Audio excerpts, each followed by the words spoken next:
On with the show. Early yesterday morning in Melbourne, there was yet another brawl involving Africans as well as some Pacific Islanders. Incredible scenes, like it was some tribal war only played out now in the streets of Collingwood. 6 people taken to hospital, including 3 who were rammed by a car, leaving one man critically injured. The person has lost his leg as a result of these despicable actions on behalf of the driver. Just as incredibly, not one of those brawlers that you saw was arrested at the scene. Not a single one, even though police have been tipped off there would be trouble. And if we start, grabbing people, without some sort of coordinated approach, it poses risk. Now, this is becoming awfully familiar in Melbourne. Just a month ago at Taylor's Hill, dozens of young Africans brawled, a police car was smashed up, not one person arrested. But the policing of African crime in Melbourne, or to be specific, of crime by the Sudanese refugee community there, has been absolutely astonishing from the start. There has been so much cover-up. For instance, 12 years ago, the then head of Victoria Police, Christine Nixon, falsely claimed that police data showed the young Sudanese that police had to deal with did not, in a sense, represent more than the proportion of them in the population. Completely false then, even more so now. The Sudanese crime rate, especially for assaults and home evasions and carjacking, is now off the dial.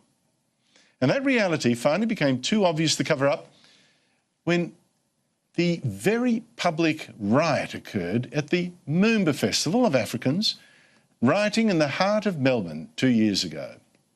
And since then, there have been several more riots, including one just 6 weeks ago, in which a teenage Sudanese girl was killed. Joining me earlier was Sky News Melbourne Bureau Chief Aaron Young.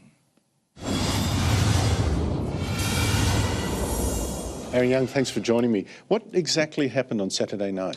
Well, we understand that a group of people came together in what was meant to be a record launch, a hip-hop record launch at a pub in Smith Street, just near Alexandra Parade in Collingwood. Now, around 2:45 a.m, apparently a massive fight started inside the pub and then spilled out onto the streets. Nearby residents saying that there were people chasing each other, it would die down for a bit, and then they'd spot someone else, start chasing them. Then there was this bizarre incident, which was the thing that got a lot of the publicity straight away because of what we've been seeing with this use of vehicles as weapons. But an 18-year-old suffered serious injuries, was taken to hospital after he was hit by a car. At that stage, of course, police were quickly on the scene. But given what we've seen, what we have heard, there was a lot of time, of course, where these people were running riot.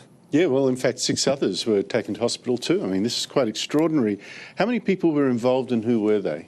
We understand 200 people. Victoria Police were asked about who they were. Predominantly, we were told they are African-Australian appearance, but also Pacific Islanders, we're told as well. We don't know if there were different factions. We don't know if it was a gang or a group. Victoria Police at this stage saying that what we understood was that some local police had actually told Police Command that they were concerned about this coming ahead. So there had been a Facebook post which had said, we don't want any trouble in the days leading up to it. That was by the organisers who may have had an inclination. But there was also an Instagram post from someone who we understand is connected to Menace to Society, MTS, the letters that we've continually seen spray painted on some of these properties that have been wrecked in recent times. And who's Menace to Society? I mean, obviously they are, but yeah. Who are they? Well, that is a very good question. What defines a gang? What defines a group? We know Victoria Police being very careful about the terminology that they use. Menace to Society seems to be people who are attracted to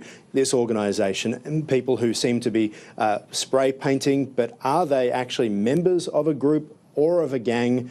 That's something that Victoria Police themselves can't seem to agree on. Well, with 6 people in the hospital, I think we can safely assume that whatever they're called, we don't like them. But how many people were arrested? Well, there was one person arrested who has now been released, we understand, an 18-year-old, appears to have been the driver of that vehicle.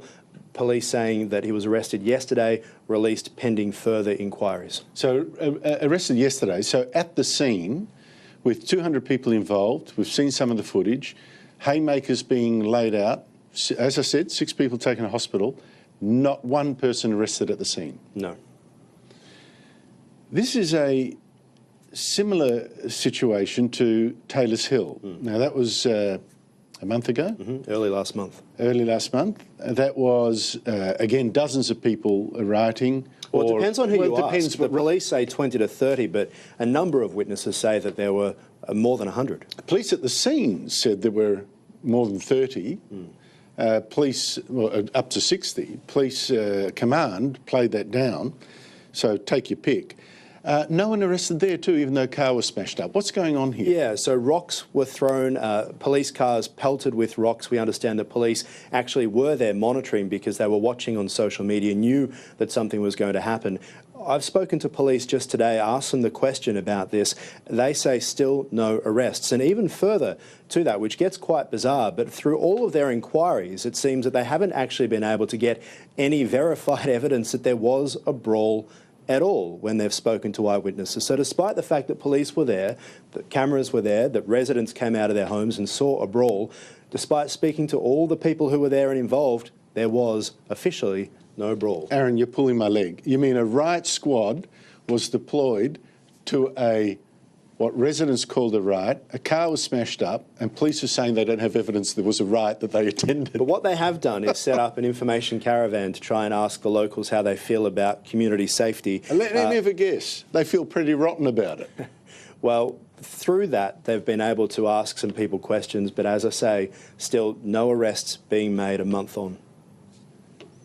Policing in Victoria is an absolute joke when it comes to this problem. Do you think it's going to be a big election issue come later this year? Well, I was out speaking with Matthew Guy, the Victorian opposition leader, today. They've announced that they're going to be bringing back the portfolio of crime prevention, $38 million.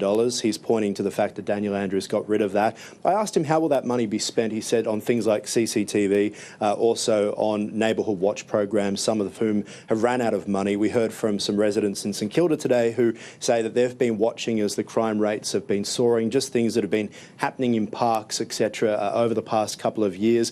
They say have been getting a lot worse. But also this zero tolerance approach they're speaking about. The trouble is that it seems that our police station holding cells, remand centres, even court remand centres, the cells at the bottom of those courts, they're all full. And a lot of that goes back to that huge brawl riot we saw at the Ravens Hall Remand Centre back 3 years ago. Still, much of it hasn't been repaired.